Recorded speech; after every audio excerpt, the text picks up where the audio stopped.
Hey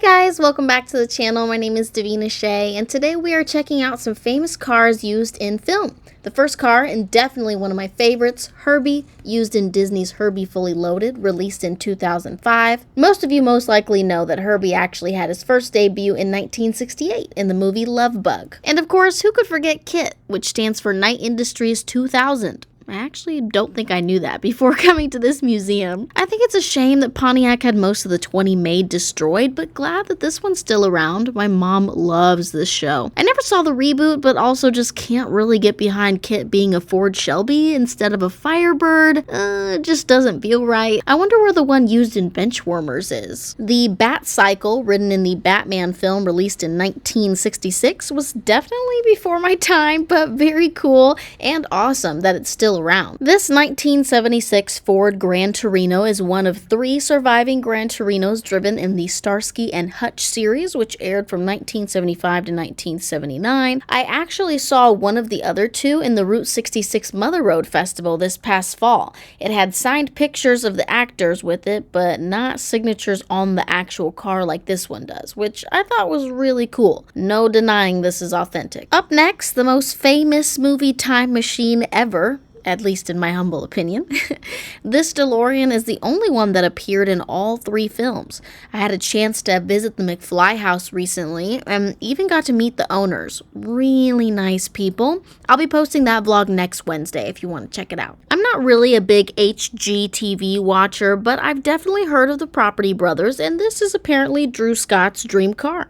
It's got a really cool look to it and can go from 0 to 60 in 2.9 seconds. The interior is maybe not my favorite, but everything else looks really cool.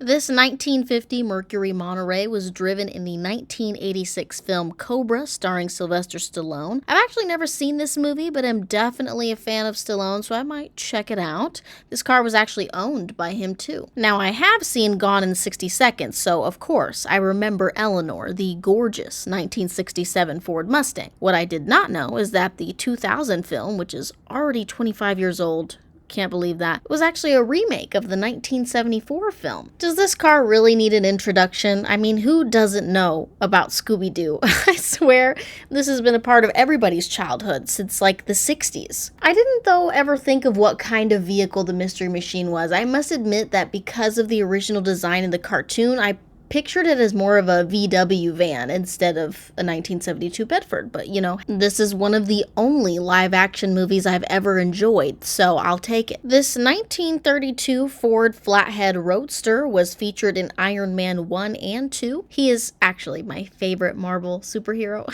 It has been a while though since I've seen those movies, so I will admit that I actually didn't immediately recognize this vehicle as having been in those movies.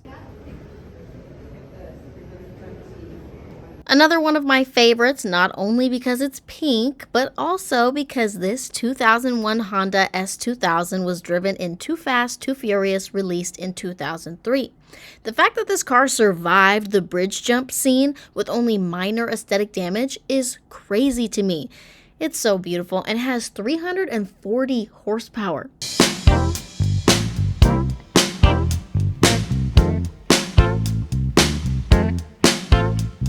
Here we have a James Bond villain car, driven in Die Another Day, released in 2002.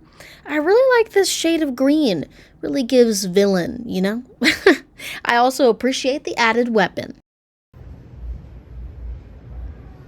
There weren't many cars that you could touch throughout the museum, so I'm sure you'll notice people taking full advantage of being able to touch the very famous race car Lightning McQueen. I fell in love with these movies as a kid and still very much enjoy them, honestly. I think it would be cool to see full-scale models of all the main characters.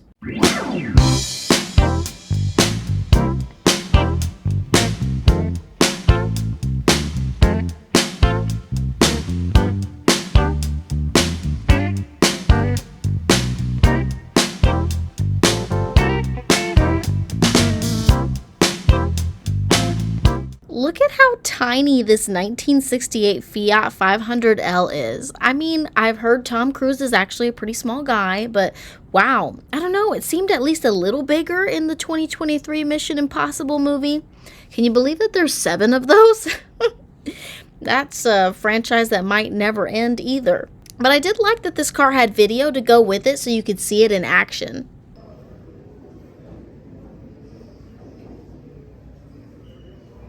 I haven't seen this Borat film either, but I did think it was a fun fact to know that these 1983 AM General FJ8Cs, geez, try saying that 3 times fast, were originally built as mail trucks, even though in the movie it is a run-down ice cream truck.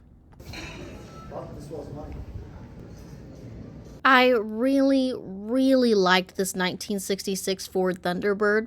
I love the color and the interior is gorgeous. I know I've said this before, but I love when the interior matches the exterior of the car. You know, black or gray interiors are so common. It's just nice seeing other colors. Anyway, this was driven in Thelma and Louise and was primarily used for the up-close shots and has been autographed by the cast members.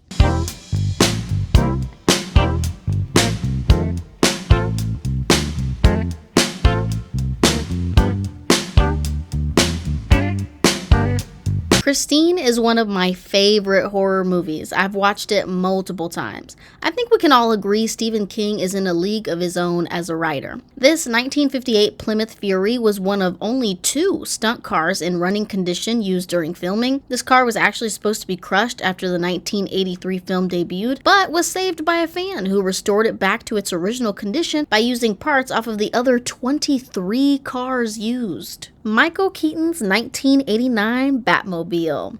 Now, this was not actually used during filming, but was used for promotion and publicity after the film was released. It is based off of a 1967 Chevy Impala, and its nose piece comes from a jet. You may recognize this 1963 Lincoln Continental from the Matrix movies.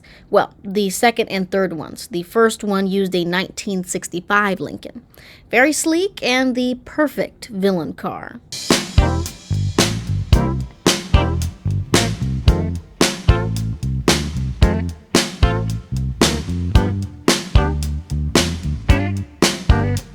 Here we have a 1966 Shelby Cobra 427 driven in Gumball Rally, released in 1976. It was used in the opening scenes of the movie when it speeds out of New York City. I like it. I really like the blue. It's very pretty.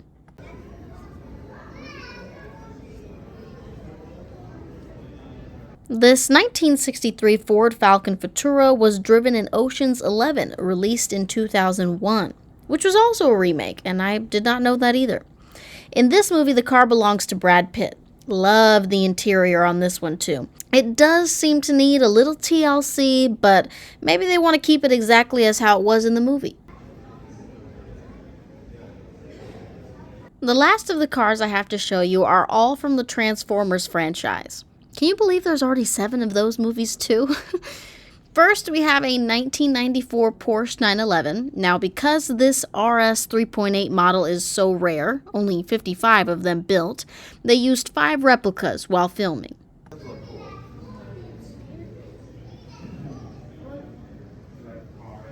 Next, we have a 2007 Chevy Camaro, which appeared in the films released in 2007 and 2009. 2 of these were built just for the movie.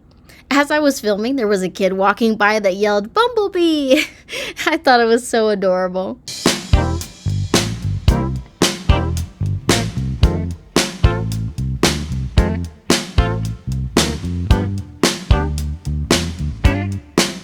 Finally, we have the 1976 Camaro LT, which appeared only in the first movie. They switched out the steering wheel, shifter, and gave it yellow and black seats for the movie, of course, to match the Bumblebee color scheme. Really cool to see all of these in person. Anyway, guys, that wraps up our video for today. Please don't forget to like, comment, and subscribe. Thank you so much for watching, and I'll see you all next time.